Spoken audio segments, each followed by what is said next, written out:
4. Un interregno Levingston-Ferrer. En junio de 1970 es derrocado a Onganía. Los comandantes de las Fuerzas Armadas le quitan su confianza y en una operación nocturna le obligan a presentar la renuncia. No hubo necesidad de mover un solo soldado para conseguirla. Días después, un ignoto general, Roberto Levingston, es nombrado presidente de la República por la Junta Militar. Todo parece indicar que se trata de una regencia y que el verdadero poder detrás del trono se encarna en la figura del comandante del ejército, Alejandro Lanús. El interregno de Levingston habrá de adquirir, sin embargo, mayor significación, pues marca un intento, aunque tardío y condenado al fracaso, de combinar el modelo autoritario de Onganía con una política económica divergente con la llevada a cabo por Pierre Bassena.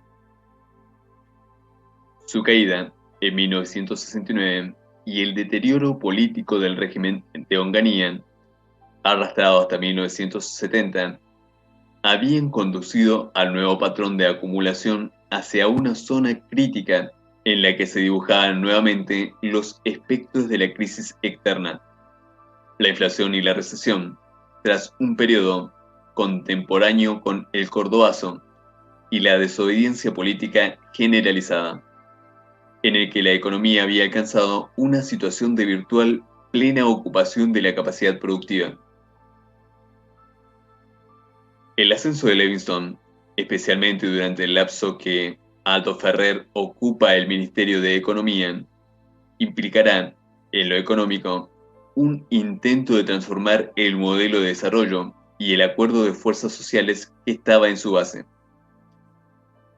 Pero el esfuerzo desbordaba sus recursos políticos.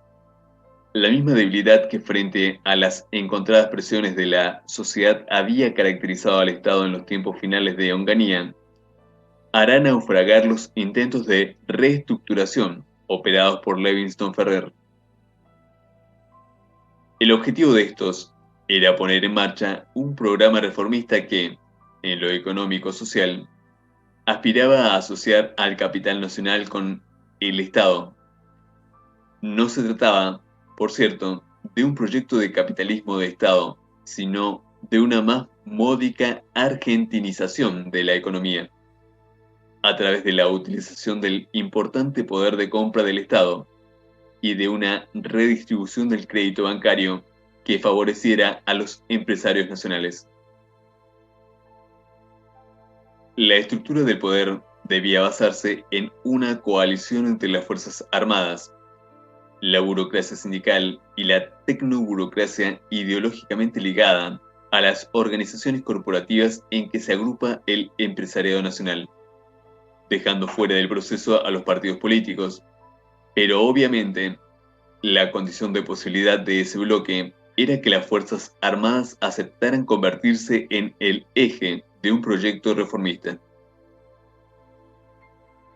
Desde el punto de vista de las formas, el modelo propuesto recogía las iniciativas primeras de la Revolución Argentina, en tanto marginaba al sistema de partidos y tendía a mantener desmovilizados a los sectores populares mediante el autoritarismo estatal. Pero su contenido era diferente. Así como las Fuerzas Armadas habían sido el eje de un proyecto que consolidaba el poder de las transnacionales en la economía, el solitario dúo Levingston-Ferrer venía a convocarlas ahora para que se transformasen en el principal sostén de un proceso tendiente a permitir que la burguesía agraria y el capital urbano nacional ganaran posiciones en detrimento del capital monopolista que debía dar un paso al costado y sufrir en algunos aspectos las consecuencias de medidas económicas que lo perjudicaban. En efecto, un mes antes de serle comunicado por la Junta Militar que se prescindía de sus servicios como presidente, Levingston adoptó una serie de decisiones que contrariaban concretos intereses de las grandes compañías petroleras extranjeras y de empresas como Bunge Burn y Deltec. Esas medidas, que indicaban efectivamente un desplazamiento a favor del capital nacional, no impidieron, sino, en todo caso, precipitaron la crisis política. El estado de movilización de las clases populares, en ascenso desde 1969, creció en intensidad cuando la economía, a fines de 1970, parecía acentuar sus rasgos recesivos e inflacionarios. El sistema de partidos, por su parte, se despertaba entusiastamente de la hibernación a que había sido sometido, y con el respaldo, detrás de bambalinas, del general Lanús, se reorganizaba como factor de presión. Es durante el interregno Levingston que en ese terreno se produce un hecho hasta hacía muy poco impensable: el acercamiento entre Perón y el viejo Partido Radical, que cuaja en la organización de una junta interpartidaria, la Hora del Pueblo. En medio de esa notoria crisis de legitimidad, las Fuerzas Armadas cargaban ya con un desgaste suficiente como para que pudieran tener éxito los llamados para que se pusieran a la cabeza del proyecto reformista elaborado por la tecnocracia ligada al capitalismo nacional.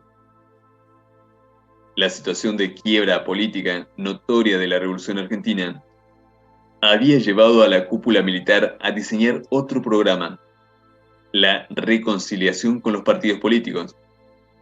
Un nuevo Cordobazo, en marzo de 1971, tras el cual, aduciendo renuencia para la represión, Levingston grotescamente decide la destitución de Lanús como comandante del ejército, remata, como era de prever, con la renuncia del primero. Había terminado la etapa en que, ahora con un ropaje nacionalista, la Revolución Argentina trataba de resurgir de sus cenizas. La obsesión, a partir de entonces, habrá de ser encontrar la salida, a través de una estrategia ofensiva en lo político y defensiva en lo económico, preocupada por pagar los menores tributos posibles al amenazante vacío que se abría para los militares y para las clases dominantes. 5. La salida. Lanús-Perón. Cuando las Fuerzas Armadas se sinceran consigo mismas, desembarazándose del peligroso intento autoritario y reformista de Levingston, y le otorgan el poder a Lanús, el cuadro de situación económica no podía ser más alarmante, entrelazado con las desventuras de un Estado invadido por la sociedad. El crecimiento del Producto Bruto Nacional y del Producto Bruto Industrial se desaceleraba. El salario real entraba en franco deterioro, mientras crecían las tasas de desocupación. Por primera vez desde 1963, la balanza comercial marcaba déficit. Por fin, la inflación empezaba a colocarse fuera de control. De una tasa del 13.6% en 1970, saltaría al 34.8% en 1971.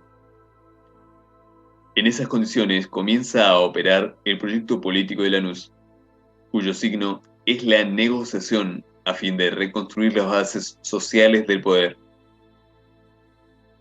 Esta tercera etapa habrá de caracterizarse por una inversión de la secuencia inicialmente propuesta por las Fuerzas Armadas. Ya no se planteará que la solución política habrá de surgir como consecuencia natural, a largo plazo, de un modelo económico de desarrollo. El orden de los factores se alterará.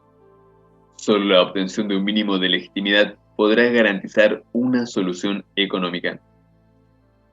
El objetivo es reconstruir el poder del Estado para todas las fracciones de la clase dominante, otorgándole al sistema político el máximo posible de consenso.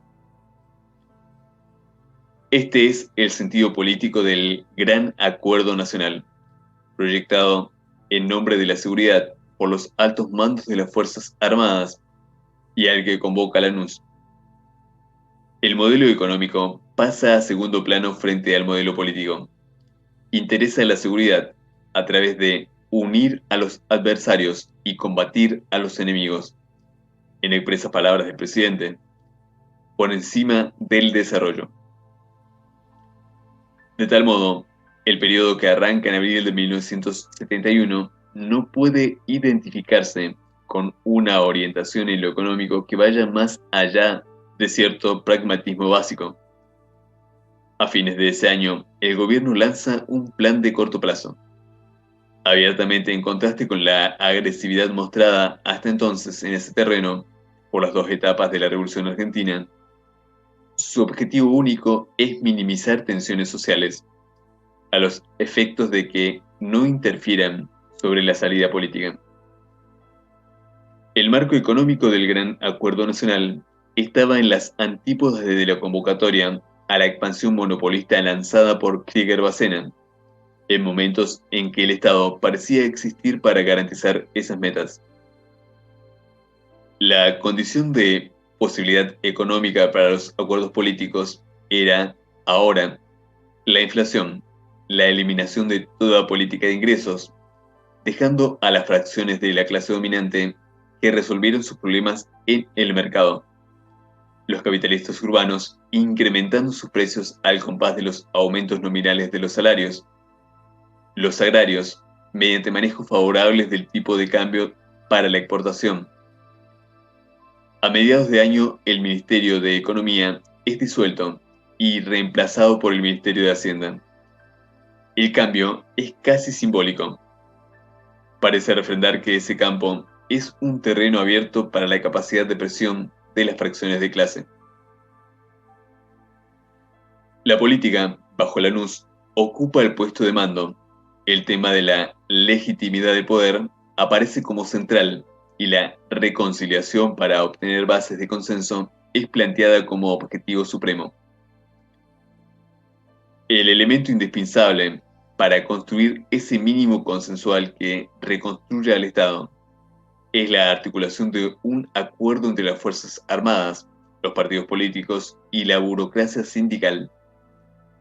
El carácter del acuerdo y el contenido de las fuerzas sociales convocadas para ponerlo en práctica determinan, de hecho, un repliegue político del capital monopolista que debe aceptar un pacto con el resto de las fracciones en el espacio que menos controla, dada su virtual carencia de representación partidaria directa.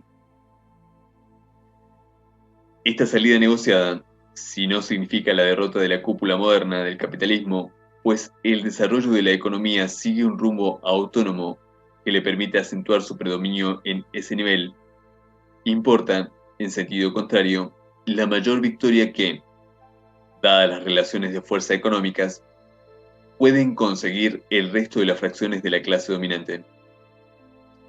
Esto es, reubicarse en el poder político, aunque fuere para restablecer las condiciones del empate, ya que carecen de recursos para instrumentar un proyecto hegemónico alternativo. Esta es la tregua sobre la que se asienta la posibilidad de una salida política. Interesa señalar que durante todo el periodo de Lanús, hasta las elecciones generales de marzo de 1973, los clivajes que separan a los principales actores, a quienes ocupan el primer plano de la escena política, no son económicos sociales. Fuerzas que se enfrentan como oficialistas y como opositoras coinciden, sin embargo, línea por línea, en proyectos para enfrentar la situación económica. Es que los contenidos centrales de la plataforma que unifica al Estado y a las direcciones políticas de los grandes partidos son las que se explicitan en los acuerdos que firman la Confederación General Económica y la Confederación General del Trabajo, una estrategia reformista, protectora del mercado interno, que expresa los objetivos del viejo capitalismo. El horizonte pragmático, en fin, de actores residuales en relación con las modificaciones operadas después de 1958, que piensan más en patrones de distribución que modelos de acumulación. Sin embargo, sería erróneo creer que, no pasando los cortes fundamentales por la discusión del modelo de desarrollo económico, Los protagonistas guardaban entre sí identidad absoluta. Entre 1971 y 1972, al amparo de la gran crisis orgánica argentina, habrá de producirse el arduo enfrentamiento entre dos estrategias políticas rivales, encarnadas en Lanús y en Perón, puestas en tensión para conseguir igual objetivo: liderar a un mismo conjunto de fuerzas sociales. La operación diseñada por Lanús para superar el deterioro irremediable del modelo propuesto por la Revolución Argentina, cuestionado a esa altura por grandes movilizaciones populares y obreras a las que se agrega el martilleo tenaz de las ascendentes fuerzas guerrilleras, es una típica manifestación de un proceso transformista de salida de una crisis. Esto es, una propuesta estructurada desde el punto de vista de la totalidad de la clase dominante y no de sus fracciones, que apunta a absorber a las fuerzas de oposición internas al sistema y aún a los representantes de las clases dominadas. Es a partir de esa concepción que se subordina lo económico a lo político, porque se diagnostica correctamente a la crisis y a sus posibilidades inmediatas de solución, como una crisis estatal. Pero, en la medida en que la condición de posibilidad de la salida transformista implicaba un acuerdo con la burocracia sindical y los partidos políticos expresivos del capitalismo nacional y del celo democrático de las capas medias, el modelo incluía también la aceptación de ciertas reformas. Sus límites de tolerancia se encontraban en lo político, en el control de la movilización popular, en el manejo de la seguridad. Las garantías que las Fuerzas Armadas exigían de las otras partes convocadas para el acuerdo tuvieron un punto de máxima: la candidatura de Lanús a la presidencia constitucional, pero con la posibilidad de negociar un mínimo: la coparticipación en el futuro poder como titulares indelegables de la represión contra el enemigo.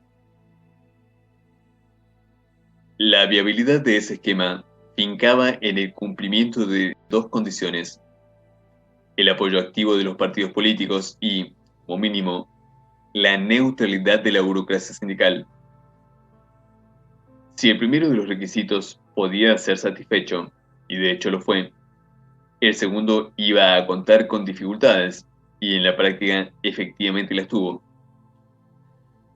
La reconciliación propuesta por Lanús chocaba con el hándicap político de ser percibida como una salida forzada para un proyecto político en derrota. Desde un Estado tan sometido a presiones, tan mellado en su prestigio, era difícil generar confianza a favor de una propuesta consensual. Por otra parte, si también la autoridad había sido minada por los conflictos en el interior de la clase dominante, a partir del Cordobazo, las clases populares, desde el exterior del sistema y mediante un clima de movilización permanente, colocaban las expectativas políticas de la población en un punto de radicalización que el proyecto lanucista no podía alcanzar, apresado por sus propios límites. Pese a toda la audacia e imaginación que su autor podía implementar, la profundidad de la crisis y la activación general de la sociedad indicaba que era imposible que la Revolución Argentina se legitimara, aún en la forma oblicua con que se proyectaba hacerlo. Después de 18 años había llegado la hora de Perón. Solo él estaba en condiciones de capturar la totalidad de los elementos que confluían en la definición de la crisis general. Haciéndose cargo de las reglas del juego fijadas, probó que la coyuntura lo proveía de mayores recursos políticos que los que tenía su adversario y que, además, sabía cómo usarlos. A través de un pulcro operativo sometido a precisos movimientos tácticos, logró transformarse en el eje de una coalición heteróclita, en la que cabían desde fracciones de los viejos partidos hasta la juventud radicalizada que se expresaba en el movimiento guerrillero y en su periferia. pasando por la burocracia sindical y por los líderes corporativos del capitalismo nacional. Pero fue incluso más allá. No solo impidió la neutralización del aparato gremial querida por Lanús, sino que, en un terreno en el que tradicionalmente le había resultado difícil maniobrar frente a los partidos, disputó con ventajas la adhesión de la opinión independiente de las capas medias urbanas, súbitamente seducidas por el arte político de Perón y dispuestas a celebrar, en un a veces frívolo camino de penitencia, un estilo que muy poco tiempo atrás habían rechazado violentamente. A la cabeza de esta conjunción multiforme, intrínsecamente débil pese a su aparente fortaleza, Perón logrará sepultar a la maniobra transformista de Lanús, arrollándola en las urnas electorales. El bloque que se instalará en el poder consagrará la revancha de los desalojados en 1966, pero en un estado potencial de conflicto e inestabilidad incomparablemente mayor. Es que en el interior del mismo, como costo inevitable de la heterogénea convocatoria realizada, aparecían fuerzas de contestación difícilmente asimilables por una experiencia como la que el nuevo régimen podía permitirse. La derrota de la Revolución Argentina no era la derrota de las causas que la habían originado, sino un mero intento de recrear las condiciones previas a la crisis. Entre la euforia o la desilusión, vencedores y vencidos seguían compartiendo una sociedad desquiciada por una crisis de representación que no se zanjaba con el recuento de los votos. Las contradicciones generadas por la nueva modalidad de acumulación que buscaba por desplegarse desde los años 60 no habían desaparecido. Solo se habían replegado manteniendo un estado de latencia cargado de riesgos. El recambio político, pese a los entusiasmos despertados, no resolvía la crisis orgánica. Implicaba la reconstitución de una salida transaccional en la que fuerzas intermedias, rezagos políticos de una etapa anterior del desarrollo capitalista, llegaban a ocupar el centro de la escena como alternativas principales, pese a ser estructuralmente inexpresivas por su carácter residual y por su contenido heterogéneo, de las nuevas líneas que definían el conflicto social. Limitado por la permanencia de los parámetros del poder compartido en la economía y maniatado políticamente por la vastedad de compromisos dispares asumidos, Perón no podrá, pese a haberlo intentado al otorgarle el Ministerio de Economía al representante más conspicuo de la burguesía urbana nacional, crear siquiera las condiciones mínimas para romper las bases sociales y políticas del empate. Cuando muere, en julio de 1974, el proceso de deterioro general, solo frenado por lo que quedaba de su inmensa autoridad, era algo más que una conjetura. Sometidas a partir de entonces a un acelerado proceso de polarización centrífuga, las fuerzas sociales lograrán vaciar finalmente al Estado de todo contenido, como una pura sombra espectral disuelto en las determinaciones fragmentadas de la sociedad. Se derrumbará lastimeramente en marzo de 1976.